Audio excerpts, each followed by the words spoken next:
వాక్యం ధ్యానం చేసుకున్న తర్వాత కొన్ని ప్రార్థన అంశాలు మీకు చెప్తాను. వాటి గురించి మనం ప్రార్థన చేద్దాం. పాటలు రోజు పాడుకునే పాటలే, ఒకళ్ళేమటి ఒకళ్ళు పాడుకునేది మామూలు. ఇవన్నీ అప్పుడప్పుడు కాస్త క్రొత్తదనం అనేది కనపడుతుండాలి.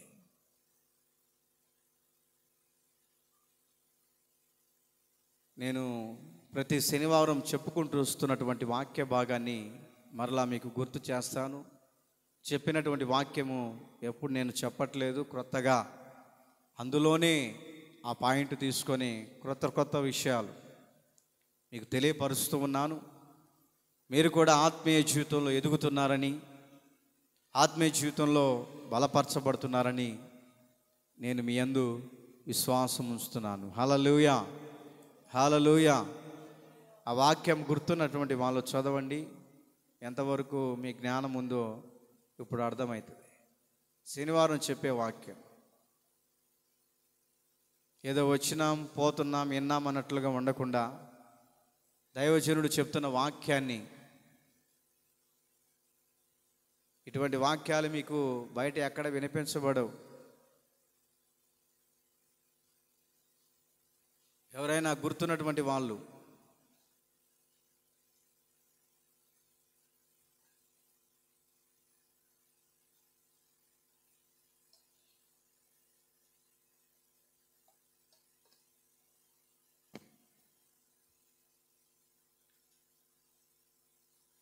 కొరింథీ మొదటి పత్రిక 10వ అధ్యాయం వచనం మాత్రం గుర్తుంది. చదువమ్మా.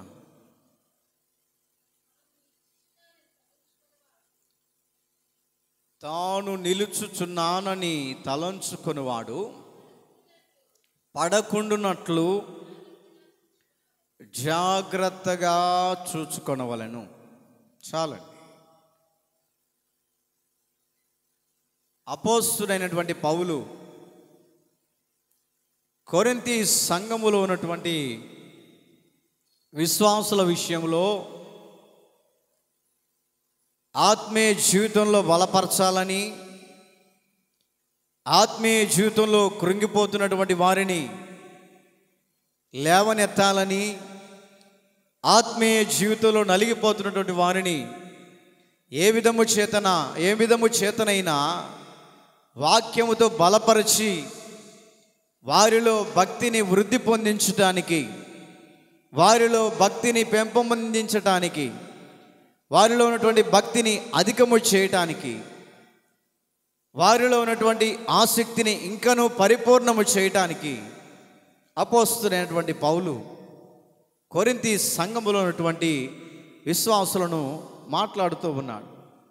విశ్వాసులారా, నేను నిలిచి ఉన్నానని తలంచుకుంటున్నావేమో, పడిపోకుండానట్లు జాగ్రత్తగా ఉండు. ఆత్మీయ జీవితంలో ఏమండి, ఎన్నో సందర్భాల మధ్యలో, ఎన్నో స్థితిగతుల మధ్యలో, ఎన్నో విధానాల మధ్యలో, ఎన్నో పరిస్థితుల మధ్యలో పడిపోయే అవకాశాలు ఉంటాయి, పడిపోయే విధానాలు కనపడతాయి.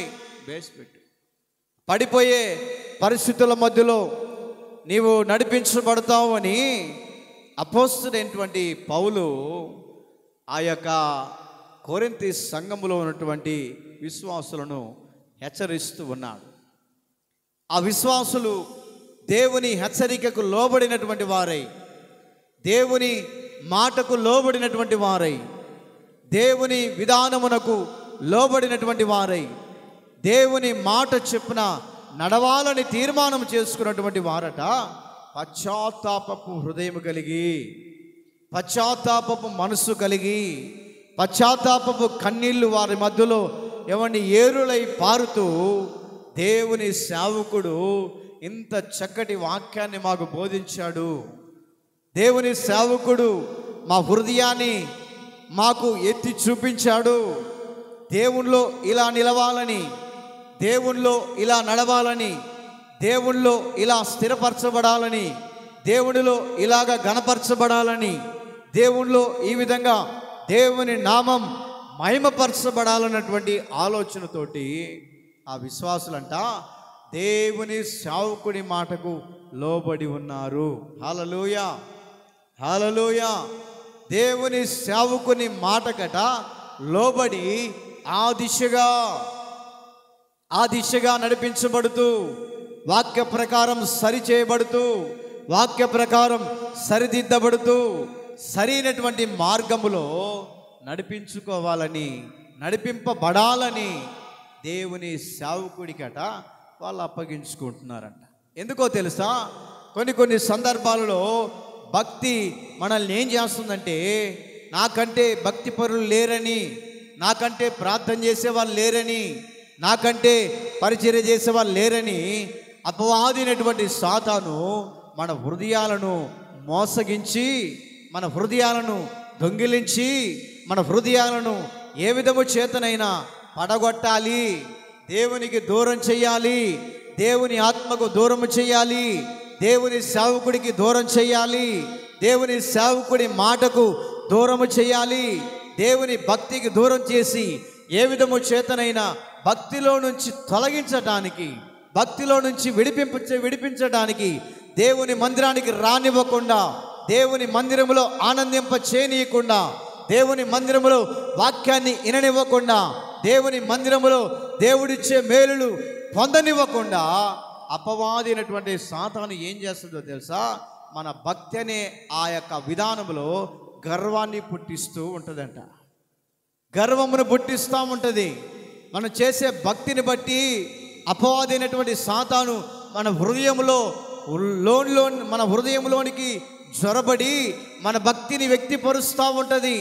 నేను ఇంత ప్రార్థన చేయగలుగుతాను, నేను ఇంతగా పాట పాడగలుగుతాను, దేవుని మందిరంలో నేనే నమ్మకంగా ఉండగలుగుతున్నానని అపవాదినటువంటి సాతాను మన యొక్క ఆ యొక్క హృదయాలను దోచుకోవటానికి, మన భక్తిని ఉల్లంఘించటానికి, మన భక్తిని శోధనలో పడివేయటానికి, మన భక్తిని ఏ విధము చేతనైనా దేవుని యొద్దకు రానివ్వకుండా, మన భక్తిని దేవునిలో నమ్మకంగా ఉండనివ్వకుండా, మన భక్తిని ఏ విధము చేతనైనా చెడగొట్టడానికి అపవాదినటువంటి సాతాను ఏం చేస్తుందంటే గర్వపు విధానములోనికి,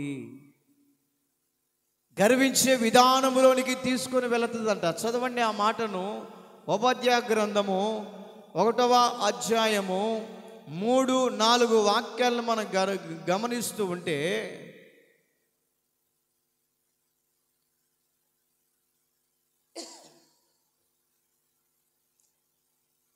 లేక గలతీ పత్రిక చదవండి 5వ అధ్యాయం 1వ వాక్యం. గలతీ పత్రిక 5వ అధ్యాయం 1వ వాక్యాన్ని చదువుకుందాం. అపవాది చేసే పనులు ఏంటో గమనిద్దాం. అక్కడ గలతీ పత్రిక 5వ అధ్యాయం 1వ వాక్యం.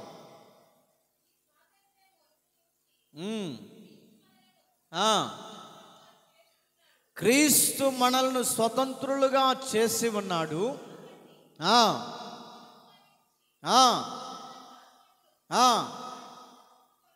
కాడి కింద చిక్కుకొనకుడి. ఏమిటి ఆ కాడి అంటే? అపవాది అనబడుతున్నటువంటి కాడి కిందట మీరు చిక్కుకోకండి. అపవాది వేసే బాణాల మధ్యలో మీరు చిక్కుకోకండి. అపవాది వేస్తున్నటువంటి ఆ వలలో మీరు పడకండి. అపవాది వేస్తున్నటువంటి ఏ విధము చేతనైనా అపవాది కుటుంబాన్ని చెడగొట్టుటకు, కుటుంబంలో ఉన్నటువంటి వ్యక్తులను పాడు చేయుటకు, కుటుంబంలో ఉన్నటువంటి భక్తిని దూరము చేయడానికి, కుటుంబంలో ఉన్నటువంటి దేవునికి దేవుని బిడ్డలకు ఉన్నటువంటి కనెక్షన్ను ఏం చేయటానికంటే ఏం చేస్తుందంటే అపవాదైనటువంటి సాతానును తన కాడి కింద పెట్టుకోవాలని, తన కాడి కింద దాచి దేవుని మార్గానికి సంబంధించిన విధానాలలో నడిపించబడకుండా అపవాది ఏం చేస్తుందంటే దాస్యమనే కాడి కింద ఉంచుతా ఉందంట. దేవుడు చెప్తున్నాడు, మీరు స్వతంత్రులు, మీరు స్వతంత్ర యోధులు. ఎప్పుడైతే అపవాదిని నేను కాళ్ళ కింద తొక్కివేశానో, అప్పుడు మీరు స్వతంత్రులుగా మార్చబడ్డారు. అప్పుడు దేవుని సన్నిధిలో స్వతంత్రత కలిగి ఉన్నారు. దేవుని సన్నిధిలో దేవుడిచ్చే ఆశీర్వాదాల కొరకు స్వతంత్రత కలిగి ఉన్నారు. దేవుని దగ్గర అడిగి పొందుకునే స్వతంత్రతను మీరు కలిగి ఉన్నారు. దేవుడు అనుగ్రహించినటువంటి ఆ దీవెనల విషయంలో స్వాతంత్రం కలిగి ఉన్నామట. ఆ స్వాతంత్రత మనలో రానప్పుడు అపవాది దాస్యం అనే కాడి కింద ఉన్నామంట అండి. గలతీ పత్రికలో చెప్పబడుతున్నటువంటి మాట, అపవాది అయినటువంటి ఆ యొక్క దాస్యపు కాడి కింద నిలిచి ఉన్నారు. ఏ విధము చేతనైనా ఆ దాస్యపు కాడి కింద నుంచి విడుదల కలిగించడానికి, దాస్యపు పాపపు విధానముల నుంచి నీకు స్వాతంత్రతను కలిగించడానికి ప్రభువైన యేసుక్రీస్తు ప్రభుల వారు మానవుని రూపములో మన మధ్యలోకి వచ్చి మన మధ్యలో సంచరిస్తున్నాడు. హల్లెలూయా, హల్లెలూయా. అందుకనే ఆత్మీయ జీవితంలో మనం ఒకవేళ గర్వించదగినటువంటి విధానాలు ఏమైనా కనపడుతున్నప్పుడు దేవుని వాక్యమును బట్టి ఏమండి మనము వాటిని తీసేసుకోవాలి, వాటిని దూరపరుచుకోవాలి, వాటిని దగ్గరికి రానివ్వకుండా దేవునికి మనము స్వతంత్రులుగా నడిపించబడాలి. దేవుడు మనకిచ్చినటువంటి ఆ స్వాతంత్రతను మనము ధరించుకొని దేవుడు మనకు అనుగ్రహించుతున్నటువంటి నిజమైనటువంటి స్వాతంత్రం ఏమిటో ఆ స్వాతంత్రపు మార్గంలో మనం నడిపించగలిగితే సాతాను వేస్తున్నటువంటి ఆ యొక్క కాడి క్రింద మనము ఉండటానికి వీలు పడదు. కారణం ఏంటంటే దేవుని సన్నిధిలో నీవు నిలవాలనుకుంటున్నావు కాబట్టి, దేవుని సన్నిధిలో నీవు బలపరచబడాలనుకుంటున్నావు కాబట్టి, దేవుని సన్నిధిలో దేవుని వాక్యపు వెలుగులో నడిపించబడాలని ఒక తీర్మానం కలిగి ఉన్నావు కాబట్టి దేవుడు ఏం చేస్తున్నాడంటే దాస్యము అనబడుతున్నటువంటి కాడి క్రింద నేను ఉంచనివ్వకుండా, ఎప్పుడు దాస్యపు స్థితిలో మనం ఉండనివ్వకుండా, ఎప్పుడు ఏమండి ఒకరి మీద మన యొక్క వ్యక్తిత్వ జీవితం ఆధారపడకుండా నీకు నీవే స్వతంత్రుడవై స్వతంత్రాలువై దేవుని సన్నిధిలో నమ్మకమైనటువంటి భక్తిని, దేవుని సన్నిధిలో దేవునికి ఇంపైనటువంటి శ్వాసన కలిగినటువంటి భక్తిని, దేవునికి మెచ్చే భక్తిని, దేవుడు మనల్ని కోరుకునే భక్తిని మనం ఏం చేయాలంటే స్వతంత్రత విషయంలో సంపాదించుకోవాలి. కొన్ని సంవత్సరాల క్రితం అపవాది చేతిలో మనం పడి ఉన్నాం.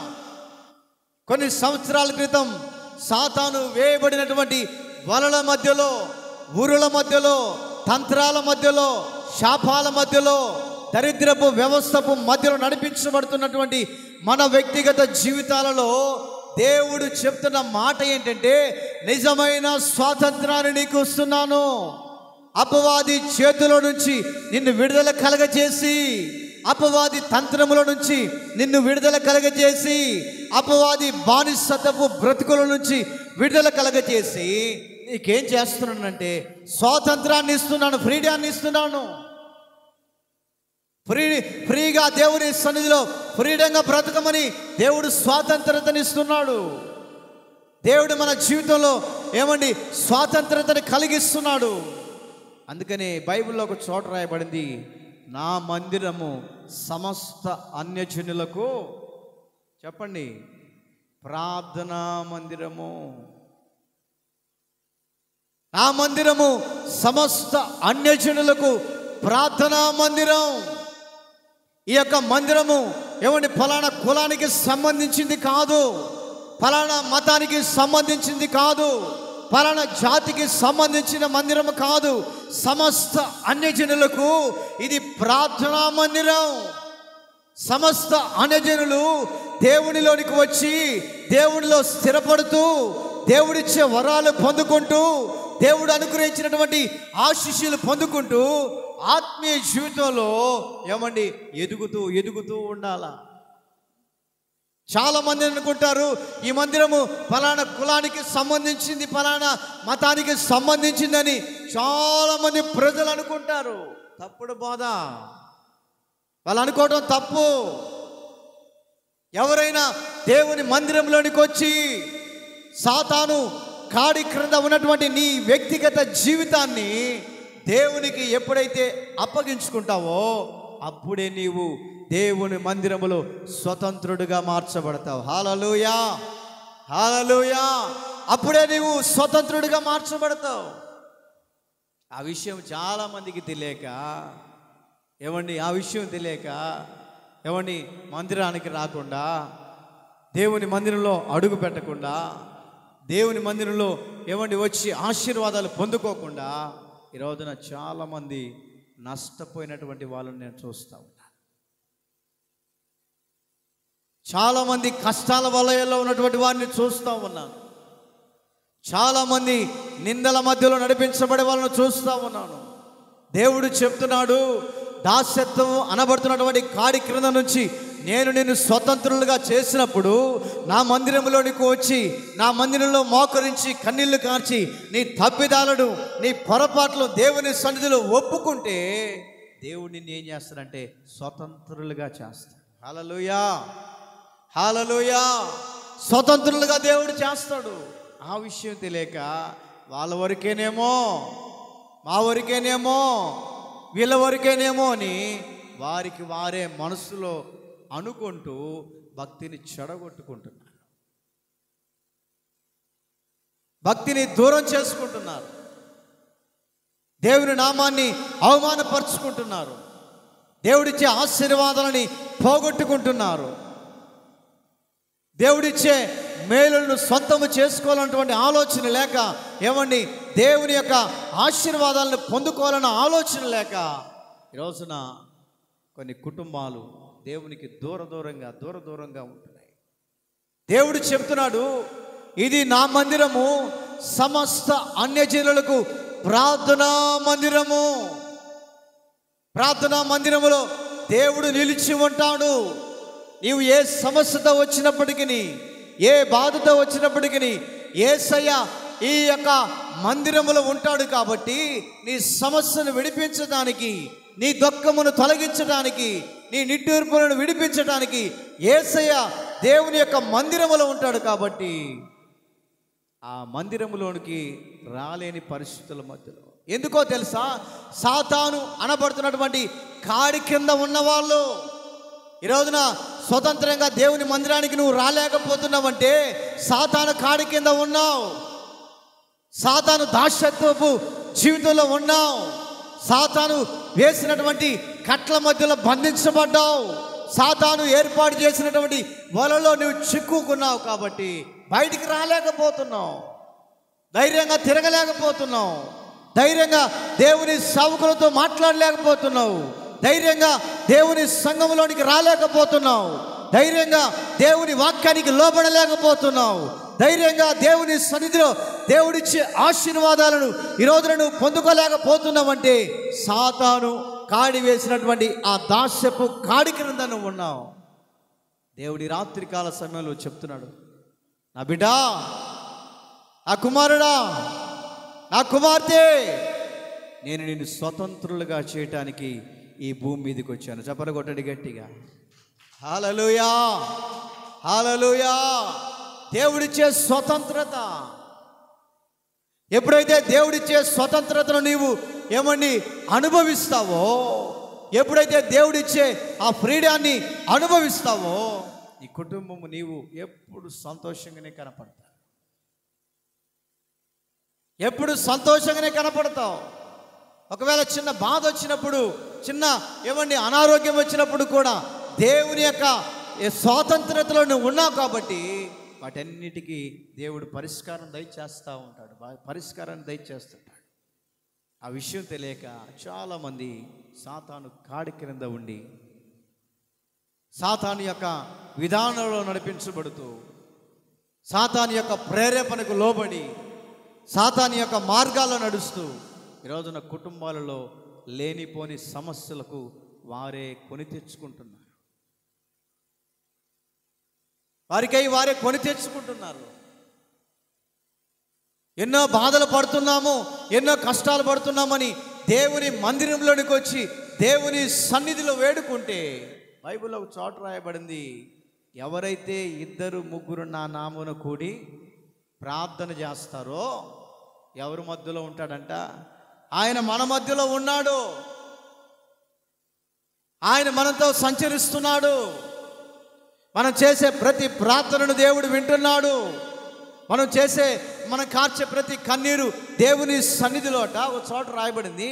మనం కార్చే కన్నీరట ఆయన ఎదురుగొచ్చి ఒక బుడ్డిని తీసుకొని, ఏమండి నువ్వు కారుస్తున్నటువంటి కన్నీళ్లకు ఆ కన్నీళ్లు వ్యర్థంగా భూమి మీద పడకుండా, వ్యర్థంగా పోకుండాట ఆ కన్నీళ్లను ఆయన నీ దగ్గరికి వచ్చి నీ గడ్డం దగ్గర పెట్టుకొని అలా చూస్తూ ఉన్నాడట.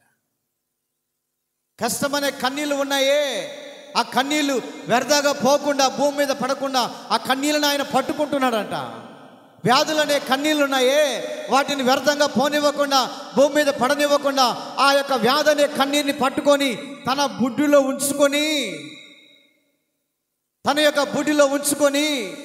ఆ యొక్క కార్చే ప్రతి కన్నీటికి, ఏమండి ప్రతి దానికట ఆయన లెక్క చూస్తున్నాడట. కుటుంబంలో నాకు సమాధానం లేదనే కన్నీరు ఉందే, కష్టాలనే కన్నీరు ఉన్నాయే, రోగాలనే కన్నీరు ఉన్నాయే, బాధలనే కన్నీరు ఉన్నాయే. నీవు దేవుని మందిరంలోకి వచ్చి ఏ కన్నీటి విషయంలో నువ్వు కారుస్తున్నటువంటి కన్నీటికట దేవుడు ప్రతిఫలం దయచేయటానికి దేవుని మందిరంలో ఉన్నాడు. హల్లెలూయా, హల్లెలూయా. దేవుని మందిరములో దేవుడు నివసిస్తూ ఉంటాడు. పాస్టర్ గారి ఇంటికి వెళ్ళగానే పాస్టర్ గారు వెంట రాడు దేవుడు. చాలామంది అనుకుంటారు ఇంకా పాస్టర్ గారు పోయింది కదా, ఇంకా దేవుడు ఆడుండాలే అని. దేవుడు లేడు, గీవుడు లేడని ఏమండి మనకు కలిగినటువంటి విధానాలలో నామకార్థ భక్తిలో పడిపోతూ ఉంటాం. దేవుని మందిరంలో సేవకుడు ఉన్నా లేకపోయినా, ఏమండి దేవుడు నివసించే స్థలం, దేవుడు మనతో మాట్లాడే స్థలం, దేవుడు మనల్ని పలకరించే స్థలము ఏమిటయ్యా అంటే దేవుని మందిరం. దేవుని మందిరములో నీ కన్నిటిని దేవుడు తొలగించటానికి, నీ దుఃఖమును తొలగించటానికి ఆయన నీ దగ్గరికి వచ్చి ఎదురుగా నిలబడి చూస్తూ ఉంటాడు. నా బిడ్డ ఏ బాధతో బాధపడుతుంది, ఏ సమస్యతో నా బిడ్డ ఇక్కడికి వచ్చిందో, ఏ రోగముల మధ్య నా బిడ్డ ఇక్కడికి వచ్చిందో, ఏ విధము చేతనైనా ఆ బిడ్డ సమస్యలు తొలగించాలని దేవుడు నీకు ఎదురుగా నిలబడి ఎదురు చూస్తూ ఉంటాడు. అప్పుడే మన ఆత్మీయ జీవితం ఏమండి పడిపోకుండా కాపాడబడటానికి ఆస్కారాలు కనపడుతూ ఉంటాయి. అందుకనే భక్తుడు చెప్తున్నాడు, తాను నిలుచుచున్నానని తలంచుకుని వాడు పడకుండానట్లు జాగ్రత్తగా చూసుకోవాలి. ఆత్మీయ జీవితంలో తొలగిపోకుండేటట్లు జాగ్రత్తగా చూసుకోవాలి. అపవాదికి ఏమండి దగ్గర అవుతున్నటువంటి వేళలో జాగ్రత్తగా కనిపెట్టుకొని, అయ్యో నేను అపవాదికి దగ్గర అవుతున్నానే, అపవాది విధానాల్లో నడుస్తున్నానే, అపవాది పద్ధతుల మధ్యలో నడిపించబడుతున్నానే, దేవుని వాక్యం ఇలా చెప్తుంది కదా, జాగ్రత్తగా ఉండాలన్నటువంటి నమ్మకత్వాన్ని, జాగ్రత్తగా నడవాలన్నటువంటి విశ్వాసాన్ని నీవు ఎప్పుడైతే కలిగి ఉంటావో అపవాది క్రియలు పొరపాటుని నీ దగ్గరికి రావు. హల్లెలూయా, హల్లెలూయా. అపవాది పద్ధతులు నీ దగ్గరికి రావు. ఒకవేళ రావాలని ప్రయత్నం చేసినప్పుడు నీలో ప్రార్థనాత్మ ఉంటుంది కాబట్టి అపవాది నిన్ను చూసి, ఓహో ఈ వ్యక్తి దగ్గరికి రావటానికి నాకు ప్రార్థన అడ్డం వస్తుంది, ఈ వ్యక్తి దగ్గరికి రావటానికి కన్నీళ్ళ ప్రార్థన అడ్డం వస్తుంది, ఈ వ్యక్తి కుటుంబాన్ని చెరపడానికి కన్నీళ్ళ ప్రార్థన అడ్డం వస్తుంది, ఈ వ్యక్తిని కుటుంబాన్ని నాశనం చేయడానికి నేను వెళ్దామని సాతాను బయలుదేరినప్పుడు నీ కన్నీటి ప్రార్థన అడ్డుగా వచ్చి ఆ అపవాది తంత్రాలను ఏం చేస్తాడంటే పటాపంచలు చేస్తాడు. హల్లెలూయా, హల్లెలూయా.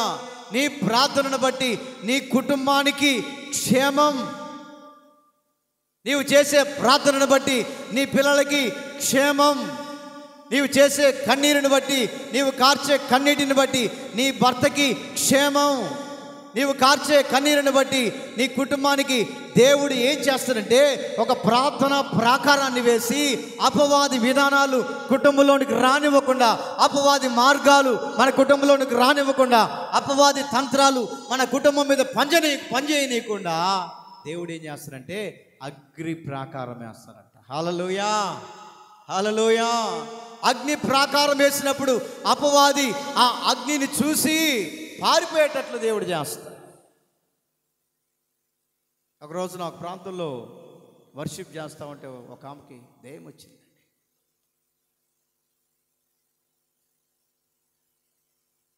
పెద్ద శక్తి అది. చాలా మంది దగ్గరికి వెళ్తే ఏం ప్రయోజనం కాలేదంట. మనిషి ఇంతలా మందంగా ఉంది. ఆమె చేతికి ఏ దొరికితే తీసుకొని పటా పటా పటా పటా ఇరగదీసి పడేస్తూ ఉంది. ఆమె చూస్తేనే నాకు భయం అవుతుంది. ఏం చేయాలో ఏం అర్థం కావట్లేదు. కమరబడి కొడుతుందేమో. ప్రజల మధ్యలో ఊరికి అల్లరి పాలవుతామని చెప్పేసి మనసులో ప్రార్థన చేసుకుంటున్నానండి. వర్షిప్ చేస్తుంటే ఆపరా ఆపరా అనుకుంటూ వస్తుంది. పెద్ద కేకలు వేసుకుంటా మందిరం నుంచి ఏమండి దగ్గరికి వస్తుంది, మరలా ఈయనకి పోతుంది. బలంతో స్పీడ్తో వస్తుంది. ఈడి దగ్గరికి రాగానే, ఆ పులిపీడి దగ్గరికి రాగానే అమాంతంగా ఎవరో ఆపినట్లు ఆగిపోయి మరలా ఈయనకి వెళ్ళిపోతా ఉంటుంది. ఆ వర్షిపులో నేను ఆమెను గద్దిస్తూ ఉన్నప్పుడు అందరినీ మౌనంగా ఉండమని చెప్పేసి ఆమె ఒంట్లో ఉన్న దెయ్యంతో మాట్లాడతా. ఎవరు నువ్వు? పొలిమర శక్తిని నేను. నా ముందు నువ్వెంత ఆయన నన్ను బెదిరిస్తావు.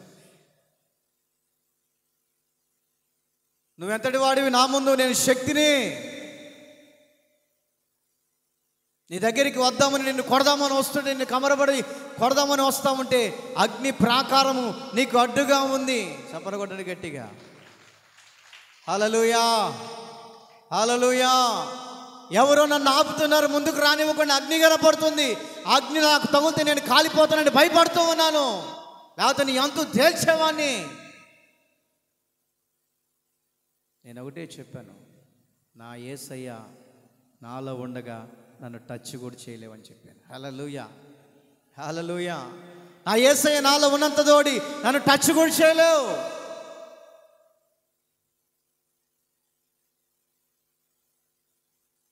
చూసినంతసేపు చూశాను. మాట్లాడుతూ ఉంది, ఇష్టం వచ్చినట్టు మాట్లాడుతూ ఉంది. దగ్గరికి వెళ్తుంటే కొట్టను వస్తూ ఉంది. ఇట్లా కాదు, కుదరదు అని చెప్పేసి గ్లాస్ తీసుకొని గ్లాసులో నీళ్లు పోసి యేసు రక్తం వేసి ప్రార్థన చేసి మొఖాన అలా చల్లానండి. ఎప్పుడైతే మొఖాన కొట్టాను, ఎర్రి కేకలు వేసుకుంటూ కింద పడి దొల్లాడు.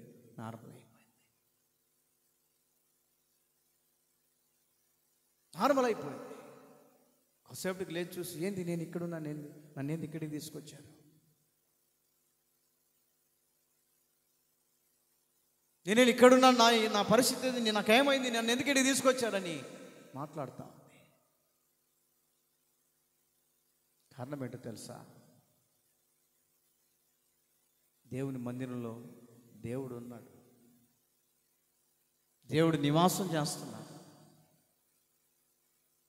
ఏ కన్నీటి మధ్యలో నువ్వు వస్తున్నప్పుడు ఆ కన్నీళ్లు తొలగించడానికి, ఆ దుఃఖాన్ని విడిపించడానికి యేసయ్య నీకు ఎదురుగా నిలిచి ఉన్నాడండి. ఆ విషయం తెలియక ఆ మందిరంలో ఏముంది, ఆ మందిరంలో వాక్యం లేదు, ఏం లేదు, పాటలు లేవు అని చెప్పేసి ఏమండి చాలామంది దూరపు కొండ లేదు నునుపు అంటారు కదండి. అంటారా? దూరపు కొండలు నునుపంట.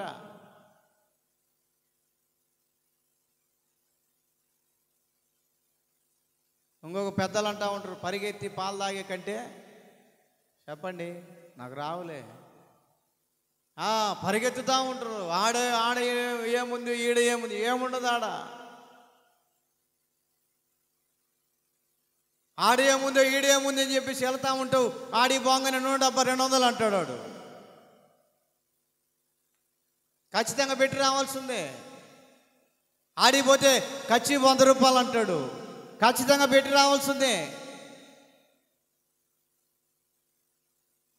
ఆడిపోతే అది ఉంది నీకు, ఇది ఉంది అని చెప్పేసి లేనిపోని చెప్పి నీ ఆత్మీయ జీవితాన్ని చెడగొట్టడానికి, నీ ఆత్మీయ జీవితాన్ని, నీ భక్తిని చెడగొట్టడానికి ఎన్నెన్నో ప్లాన్లు వేసి నీ ఆత్మీయ జీవితంలో నువ్వు పడిపోయేటట్లుగా కొంతమంది సేవకులు తయారవుతూ ఉన్నారు.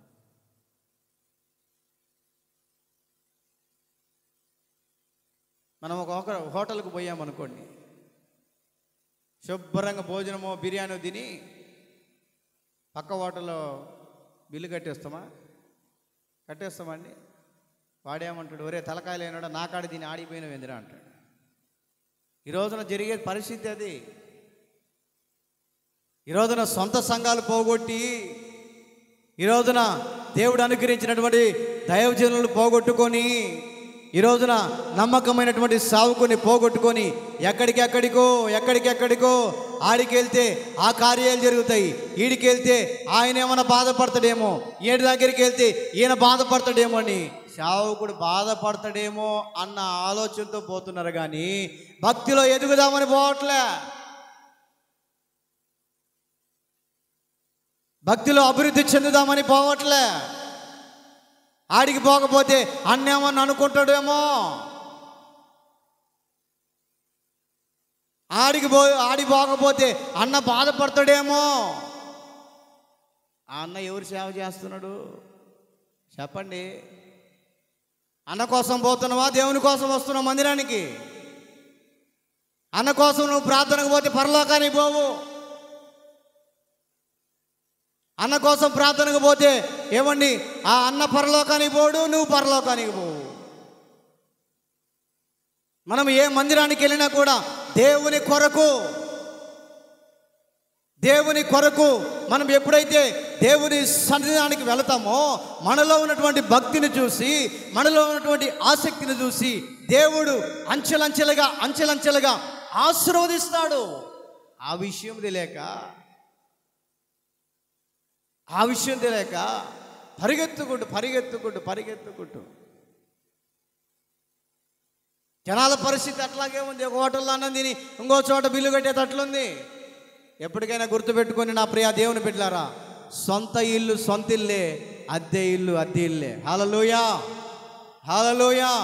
నువ్వు అద్దెకున్నంత కాలం ఏమండి, వాడు ఖాళీ చేయమన్నప్పుడు ఖాళీ చేయాలా? వాడికి నచ్చలేదనుకోండి, ఇల్లు ఖాళీ చేయి అంటే ఖాళీ చేయాలి. అదే నీ సొంత ఇంట్లో ఉంటే నేను ఎవడైనా అనగలుగుతాడా?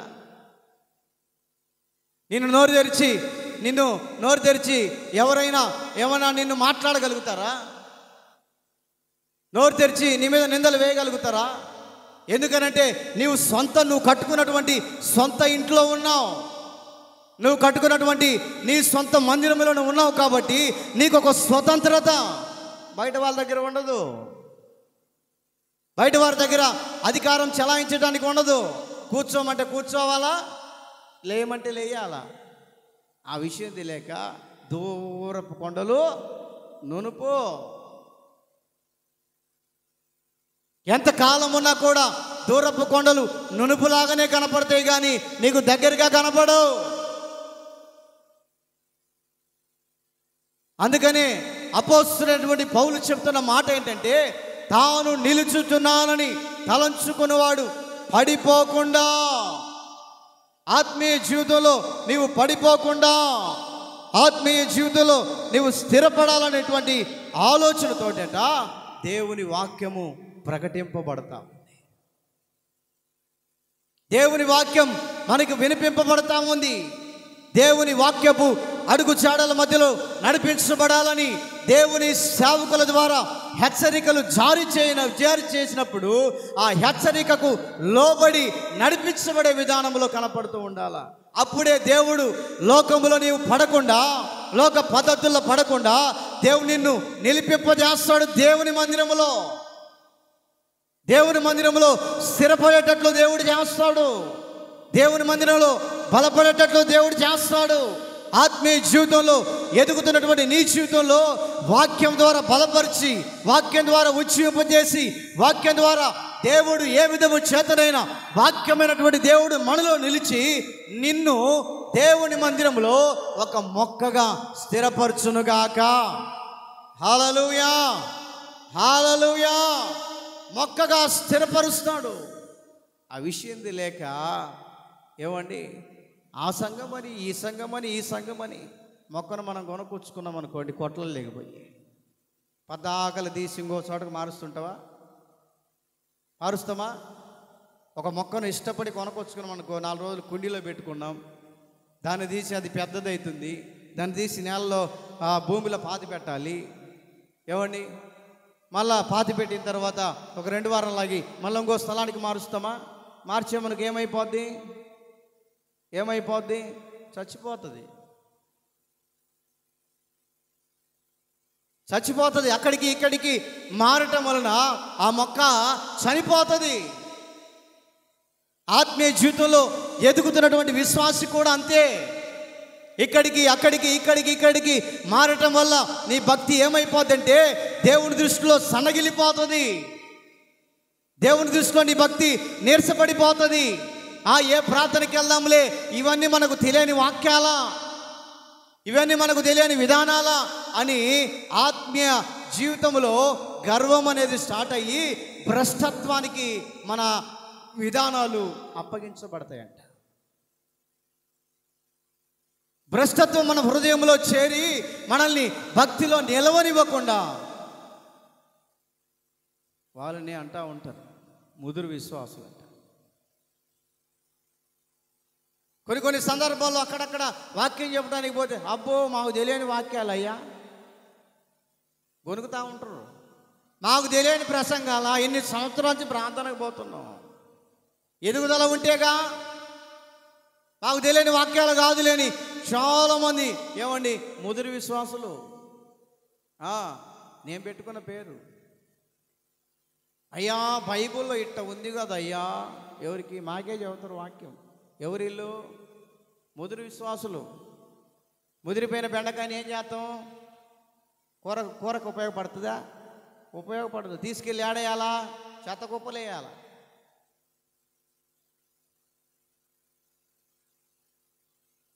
ఆత్మీయ జీవితంలో ఏమండి అక్కడ తిరిగి తెగిపోయిన గాలిపటమాలు అయిపోయి ముదురు విశ్వాసులుగా తయారైపోయి ఈ రోజున ఆత్మీయ జీవితంలో పడిపోతూ ఉన్నారు. ఆత్మీయ జీవితంలో స్థిరపడట్లే. ఆత్మీయ జీవితాన్ని తన యొక్క చేతులారా ఆత్మీయ జీవితాన్ని ఓడబెరుక్కుంటూ ఉన్నారు. ఆత్మీయ జీవితానికి దేవుని సన్నిధికి దూరం అయిపోతా ఉన్నారు. ఎవరు వీళ్ళంటే ముదురు.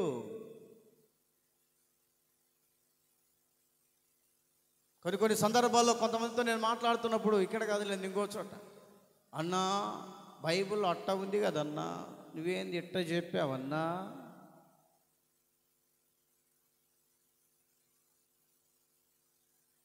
అట్ట చెప్పకూడదు కదన్నా. ఏమండి, రాగాలు తీసి దేవుని సేవకుడు వాక్యం చెప్పాడు, ఆ వాక్య ప్రకారం నడవాలి, దేవుని వాక్యానికి లోబడాలి, దేవుని వాక్యానికి అంటుకొట్టుకోవాలని ఆత్మీయ జీవితంలో ఎదుగుతున్నటువంటి నీలో ఒక ఆశ పుట్టాలండి. ఈ బైబిల్లో ఎంత నేర్చుకున్నా కూడా తక్కువే. చదువుతూ ఉంటే ఇంకా మధురమైనటువంటి మాటలు వస్తూ ఉంటాయి. ఎన్ని సంవత్సరాలు చదివినా కూడా ఆ యొక్క బైబిల్లో క్రొత్త మాటలు, క్రొత్త విషయాలు తెలియపరచబడతా ఉంటాయి.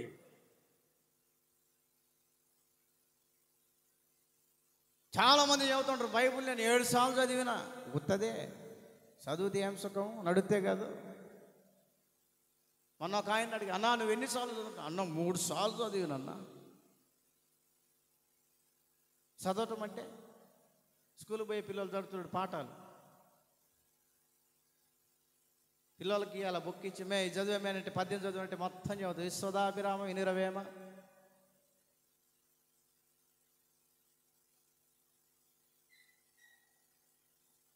అలాంటి విధానంలో మనం నడిపించబడకూడదు. అందుకనే పౌలు అంటున్నాడు, నీవు పడిపోతున్నావు, నీ ఆత్మీయ జీవితంలో నువ్వు పడిపోతున్నావు, నీ ఆత్మీయ జీవితంలో దేవునికి దూరం అయిపోతున్నావు, నీ ఆత్మీయ జీవితంలో దేవునికి దూరమై నేను ఇచ్చే ఆశీర్వాదం దూరం చేసుకుంటున్నావు. జాగ్రత్త, జాగ్రత్త.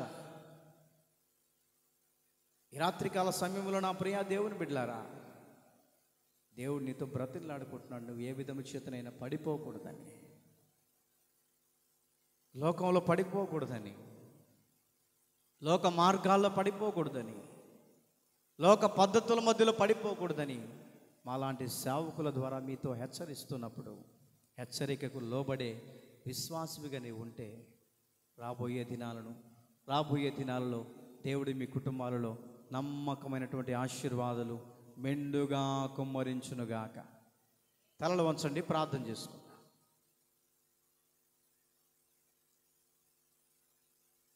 తలలు వంచండి, కళ్ళు మూయండి, ప్రార్థన చేసుకుందాం.